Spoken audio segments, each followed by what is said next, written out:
Welcome to the Brighton Centre. My name is Robert Nisbet. I'm one of the senior correspondents at Sky News, and this is the Labour Party conference. We can give you like a little mini walk around, shall we? These are some of the stalls that basically people come and set up here, hoping to kind of drum up business or get their point across to all the hundreds, thousands of delegates that come here. We've got the Falkland Islands have got a stall here, so you can go up and find out about the Falkland Islands if you want.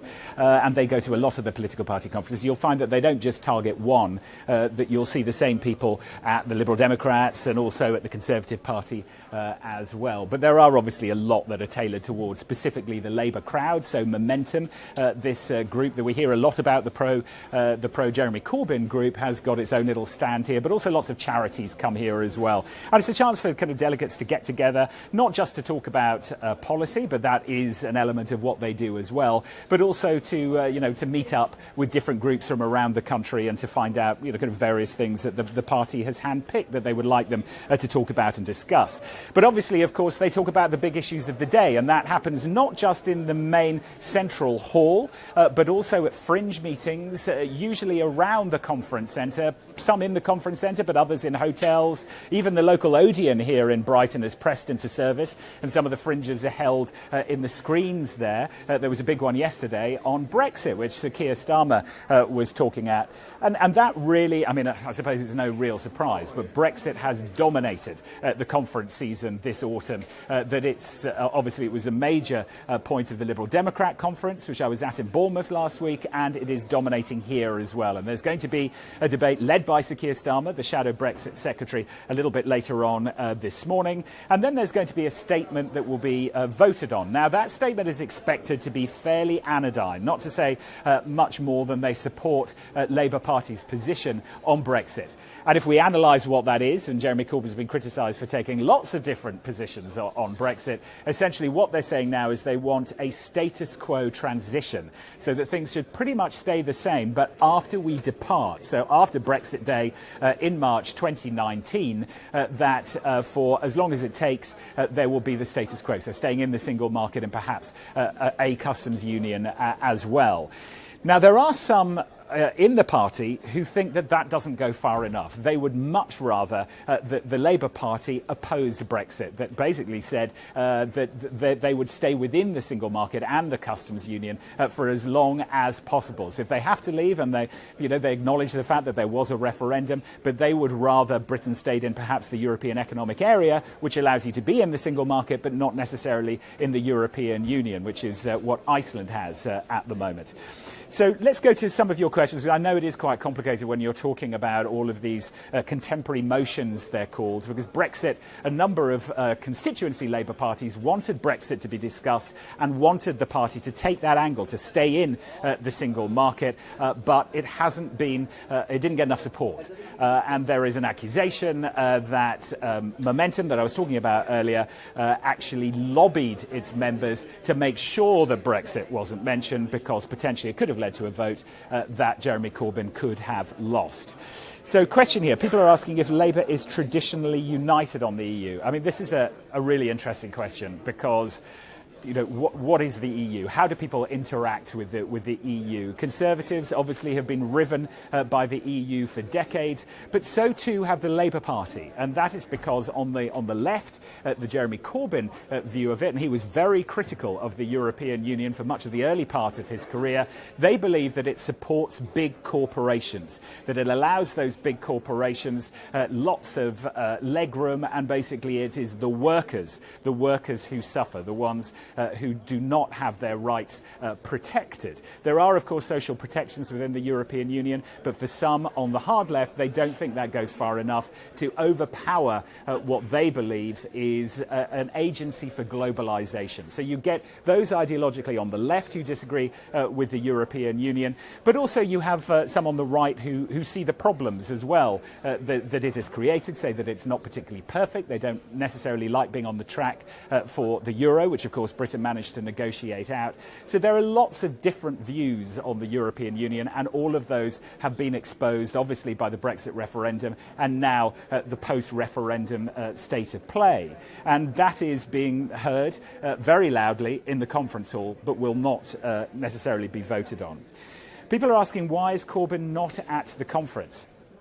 Well, this is all about stage management, in effect. He was at the conference yesterday. You just don't see a lot of the leader because they try to keep the powder dry. They want, when he makes his leader speech at the end of conference, they want you really to pay attention. So when he walks into the room, you know, rousing applause, standing ovation, and for all of us to concentrate at home. If he's there all the time, sitting on the dais, then that blunts the impact to some extent. So there's a lot of stage management going on with it. I mean, that happened at the Liberal Democrats as well with Vince Cable, you know, who they were touting as being well, he obviously is the new leader, but he's hardly a newcomer, is he? I mean, he's been knocking around politics for a very long time.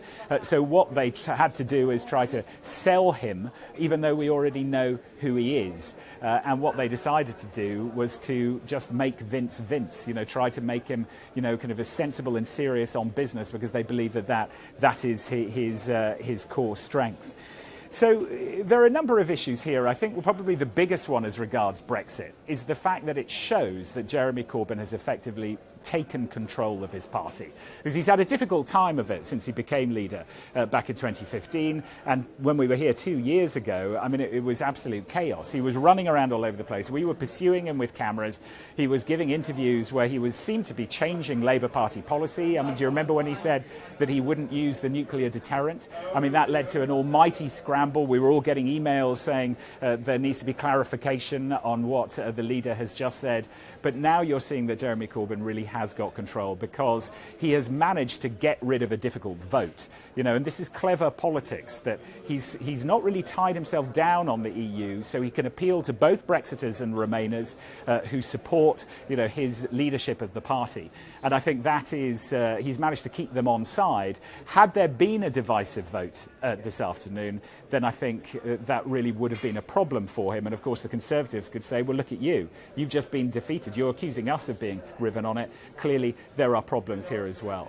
But also what is interesting is this kind of hero worship that you get around Jeremy Corbyn. I mean, if you see him walking around conference here or outside, he gets mobbed. I mean, it's rock star status. I mean, pretty bizarre for a 68-year-old politician. You see it with Bernie Sanders a bit in the States, but here as well. And we can tell you just the extent to which this goes, because Sky News has just heard within the last hour that the Labour Party was discussing having giant holograms of Jeremy Corbyn in 6 cities around the United Kingdom on the eve of Poll rally, as well as potentially creating a walkway for him to walk on water. In effect, so his acolytes could all be on the beach and see him actually delivering his speech while he appeared to be hovering above the sea. This indicates a party that has a lot of confidence in their leader. And I think Jeremy Corbyn has confounded the pundits. You know, what he has done, he didn't compromise, he has stuck to his principles, and he has dragged the party over to him, rather than what tends to happen with political parties, that you tend to see the leader being pushed this way and that by his membership. Jeremy Corbyn hasn't done that, and I suppose that speaks to the authenticity that a number of voters say they felt was lacking in modern day politics. So people are asking, do Labour want to stay in the single market? Well, it depends who you speak to. And there are a number of MPs who we were talking to yesterday who started a pressure group which is trying to keep the Labour Party's support within the single market. And the polls suggest that ordinary Labour members, the majority of them, would like Labour to stay in the single market and in the customs union as well. But the activists, especially in Momentum, do not want that. And I suppose what it comes down to now, as journalists, we're saying, does this mean that the party is now controlled by the activists and not actually by Labour members? So is the process, you know, kind of bigger than those individual Labour members who send in, you know, kind of their membership fees? And that is something that I think Jeremy Corbyn will face increasingly. So with this strength also comes scrutiny, and I think that is something that he is going to have to juggle.